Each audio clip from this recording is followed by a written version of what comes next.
பேசி முடித்த பிறகு அந்த வசனத்தை கேட்டுக்கொண்டிருந்த இளைஞர்கள் எல்லோரும், நீங்கள் பேசியது சரி, உங்கள் பின்னால் நாங்கள் அணிதிரள தயாராக இருக்கிறோம் என்று அவர் பின்னால் தொடர்வார்கள்.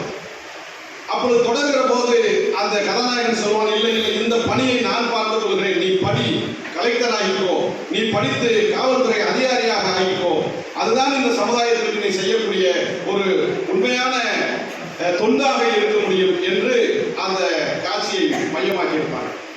அதே போலத்தான் தோழர் தீபக் ராஜா அவர்கள் பேசுகிற ஒரு காணொலி வெளிவந்தது. அந்த காணொலியில் சொன்னார், இந்த சமுதாயத்திற்கு ஏதேனும் நன்மை செய்ய வேண்டும் என்று வெளிவருகிற இளைஞர்களே, நீங்கள் நன்றாக படியுங்கள், அரசு அதிகாரத்திற்கு வாருங்கள், அரசியல் ஆளுமைகளாக வாருங்கள்.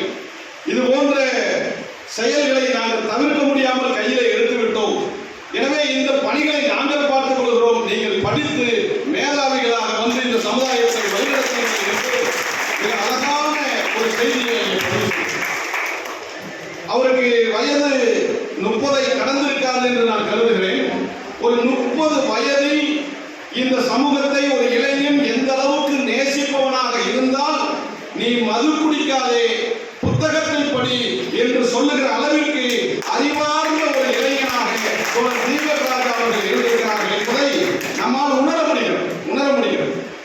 அதே போலத்தான் சொன்னார்கள், அவருடைய அந்த நினைவு அஞ்சலி செலுத்த திரண்ட கூட்டங்கள் 20,000க்கு மேற்பட்ட இளைஞர்கள், எல்லா இளைஞர்களும் ஏறத்தாழ 30 வயதை தாண்டாத இளைஞர்கள், 18 வயதில் இருந்து 15 வயதில் இருந்து திரண்ட இளைஞர்கள் பட்டாலும் பல்லாயிரக்கணக்கான இளைஞர்கள் திரளுகிறார்கள் என்று சொன்னால், அத்தனை பேரும் தீபக் ராஜா அவர்களுடைய அந்த அரசியலை அவர்கள் முன்னெடுத்து செல்கிற அந்த தொண்டு பணியை